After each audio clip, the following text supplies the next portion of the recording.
Sir, opposite candidate Sudhakar ಅವರು ನಿಮ್ಮ ಹುಟ್ಟೂರಾದ ಪೇರಸಂದ್ರದಿಂದನೇ ಅವರು ಪ್ರಚಾರ ಪ್ರಾರಂಭ ಮಾಡಿದ್ದಾರೆ. ಸೊ ಅಲ್ಲಿ ಅವರು ಒಂದಷ್ಟು ಸ್ಟೇಟ್ಮೆಂಟ್ಗಳು ಕೊಟ್ಟಿದ್ದಾರೆ ಸರ್. ನೀವು ಬರೀ ಮಾತುಗಾರ ಅಂತೆ, ಕೆಲಸಗಾರ ಅಲ್ಲ ಅಂತೆ. ಇದ್ರ ಬಗ್ಗೆ ನಿಮ್ಮ ಸ್ಟೇಟ್ಮೆಂಟ್ ಏನು ಸರ್? ಮಾತುಗಾರನ ಯಾಕೆಂದರೆ ನನಗಿನ್ನ ಕೆಲಸ ಮಾಡೋಕ್ಕೆ ಅವಕಾಶ ಸಿಕ್ಕಿಲ್ಲ. ನನ್ನ ಮಾತಿಗೆ ಇಷ್ಟು ಭಯ ಬಿದ್ದಿದ್ದಾರೆ ಅಂದರೆ ಇನ್ನು ನಾನು ಕೆಲಸ ಮಾಡೋಕ್ಕೆ ಸ್ಟಾರ್ಟ್ ಮಾಡಿದ್ರೆ ಈ ಕಾನ್ಸ್ಟಿಟ್ಯೂನ್ಸಿಗೆ ಬರ್ತಾರ ಕೇಳಿ. ಓಕೆ ಸರ್, ಮತ್ತು ನಿಮ್ಮ ಇನ್ಸ್ಟಿಟ್ಯೂಟ್ ಬಗ್ಗೆ ಒಂದಷ್ಟು ಮಾತಾಡಿದ್ದಾರೆ. ನೀವು 3 ಲಕ್ಷ ರೂಪಾಯಿ ಫೀಸ್ ತೊಗೊತೀರಾ, ಎಲ್ಲ ಹುಡುಗರನ್ನ ಯಾಮಾರಿಸ್ತಿದ್ದೀರಾ ಅಂತೇಳಿ. 3 ಲಕ್ಷ ರೂಪಾಯಿ ತೊಗೊಂಡು ಒಂದು ಊರಿನ MBBS ಮಾಡಿಸ್ಬೇಕು ಅಂದರೆ ಆ 3 ಲಕ್ಷಕ್ಕೆ 54,000 GST ಕಟ್ತೀನಿ ನಾನು. ಇನ್ನು 2.5 ಲಕ್ಷ ಉಳಿಯುತ್ತೆ. ಅದರಲ್ಲಿ ಹುಡುಗರಿಗೆ ನಾನು 2ರಿಂದ 2.25 ಲಕ್ಷ ಖರ್ಚು ಮಾಡಿ ಇನ್ನೊಂದು 10-20,000 ಅದಕ್ಕೊಂದು 25% ಟ್ಯಾಕ್ಸ್ ಕಟ್ಟಿ ನಾನು ಪ್ರಾಮಾಣಿಕವಾಗಿದ್ದೀನಿ. ನಾನು ಪ್ರಾಮಾಣಿಕತೆ ಪ್ರೂವ್ ಮಾಡ್ತೀನಿ. ಇವ್ರ ಥರ ಜನರ ಹೊಟ್ಟೆ ಮೇಲೆ, ತಲೆ ಮೇಲೆ, ಎಣೆಗಳ ಮೇಲೆ ಒಡೆದು ದುಡ್ಡು ಮಾಡಿಲ್ಲ. ನಾನು ತಗೊತಾ ಇರೋದು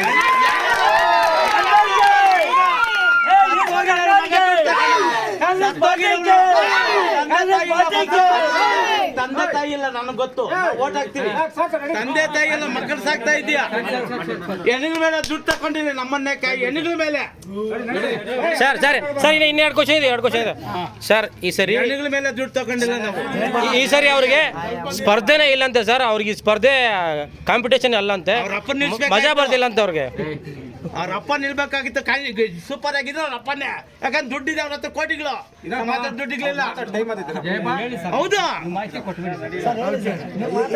ನ್ಯಾಯವಾಗಿ ಮಕ್ಕಳು ಸಾಕ್ತಾ ಇದೀಯಾ. ಮಕ್ಕಳು ಸರ್ ಸ್ಪರ್ಧೆನೇ ಇಲ್ಲ ಅಂತೆ ಸರ್. ಇಲ್ಲಿ ಸ್ಪರ್ಧಿಗಳೇ ಇಲ್ಲ ಅಂತೆ, ಸ್ಪರ್ಧೆನೇ ಇಲ್ಲ ಅಂತೆ. ಇಲ್ಲ, ಅವರು ಕರೆಕ್ಟಾಗಿ ಹೇಳಿದ್ದಾರೆ. 3ನೇ ಪ್ಲೇಸ್ಗೆ ಅವ್ರೊಬ್ಬರೇ ಇರೋದು. ಹೌದು, 3ನೇ ಪ್ಲೇಸ್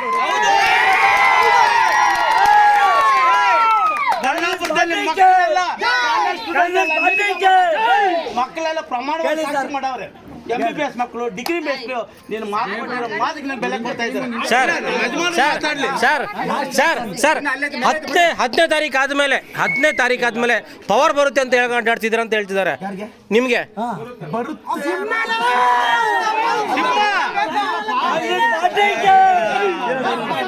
ಇಲ್ಲ, 1 ನಿಮಿಷ.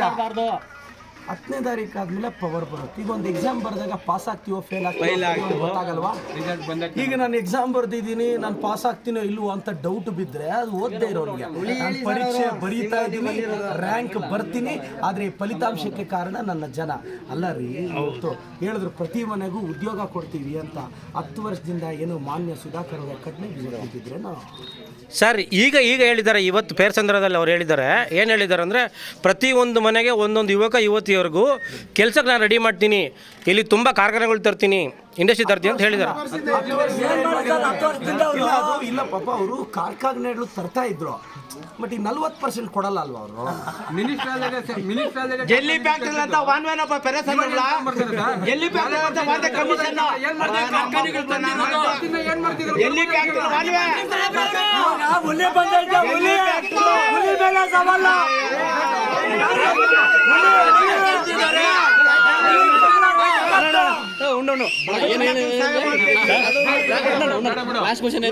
ಸರ್ ಲಾಸ್ಟ್ ಕ್ವಶನ್ ಏನಂದ್ರೆ, ಪ್ರತಿ ಒಂದು ಗ್ರಾಮದ ಮನೆಯಲ್ಲಿ ಯುವತಿಯರಿಗೆ ಕೆಲಸ ಕೊಡ್ತೀನಿ, ಕಾರ್ಖಾನೆಗಳು ತಂದುಬಿಟ್ಟು ತುಂಬ ಕಾರ್ಖಾನೆಗಳು ತರ್ತೀನಿ, ಪೇರಸಂದ್ರ ಗ್ರಾಮಕ್ಕೂ ತರ್ತೀನಿ ಅಂತ ಹೇಳಿದ್ದಾರೆ.